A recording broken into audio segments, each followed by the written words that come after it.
I turn to walk back through the front door of our Sydney home. And I stop and I stare stunned at the solid wall of people blocking the hallway.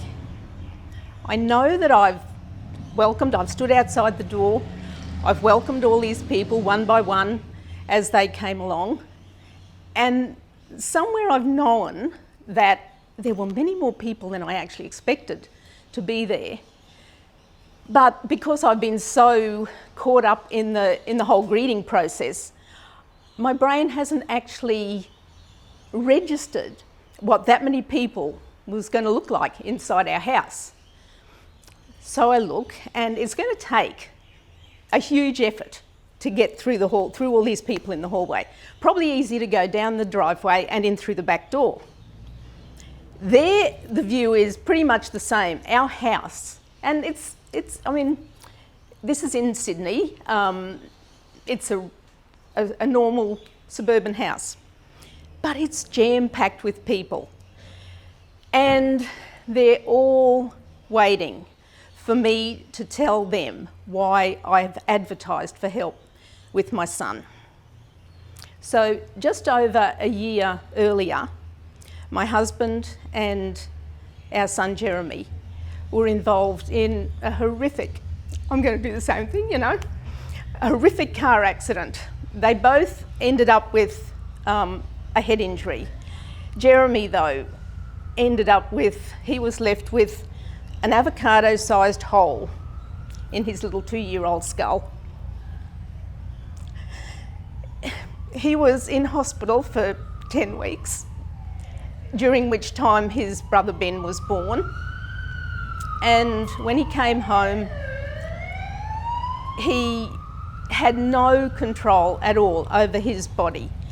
I used to feed him, I'd sit him in an umbrella stroller, and I'd put a nappy across him, a cloth nappy across him, and I'd hold his chin with my thumb until his mouth opened. I'd put a spoonful of food in, and then I'd hold his mouth closed until he could get all the muscles to work to actually swallow that mouthful of food.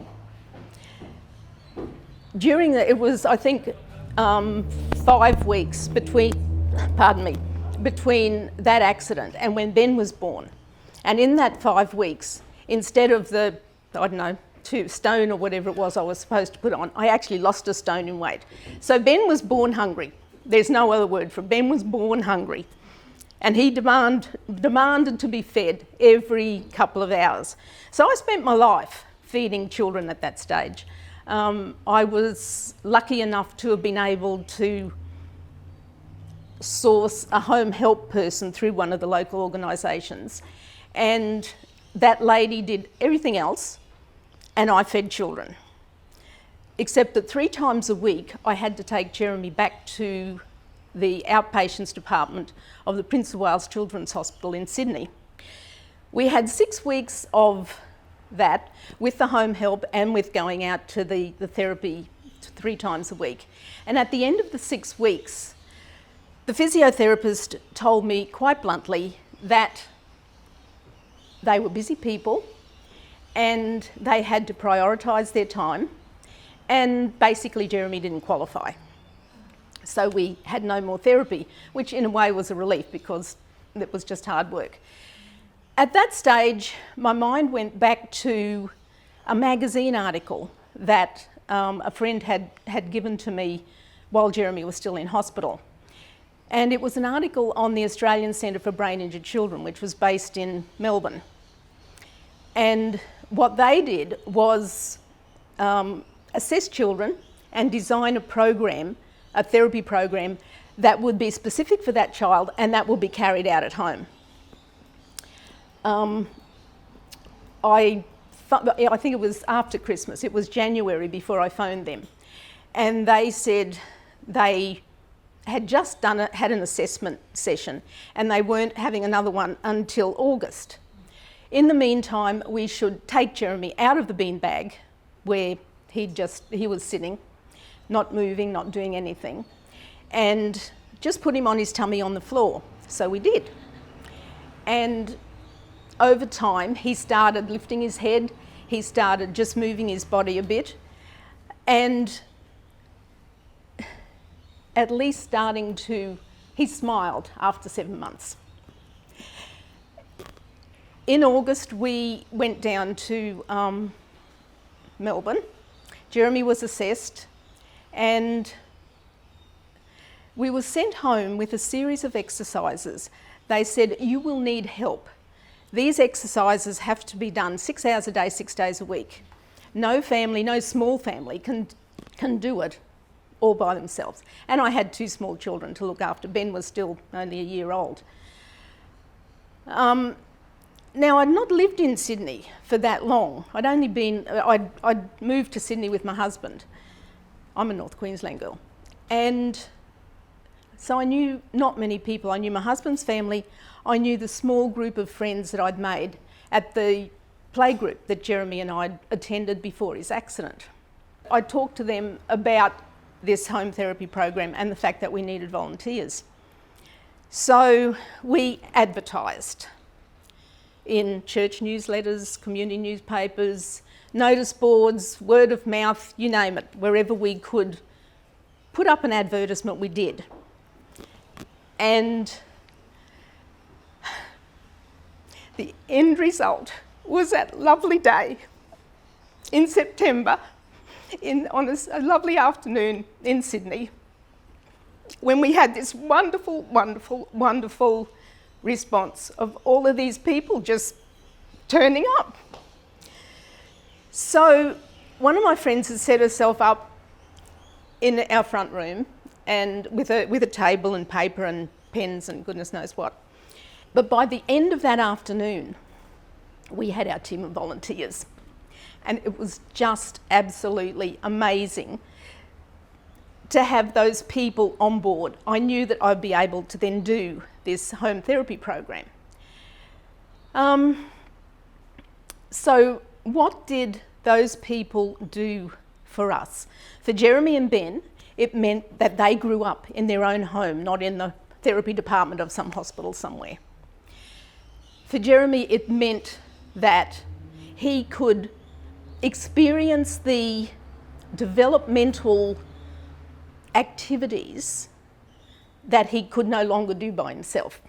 So he had all of that help. And for Ben, it meant that he had playmates to replace the one that he'd lost. It was just the most amazing time, that whole program. You know, it took me about 3 years to realise that even though I was very grateful, and I remain very grateful to all of those people. We couldn't have done what we did without them.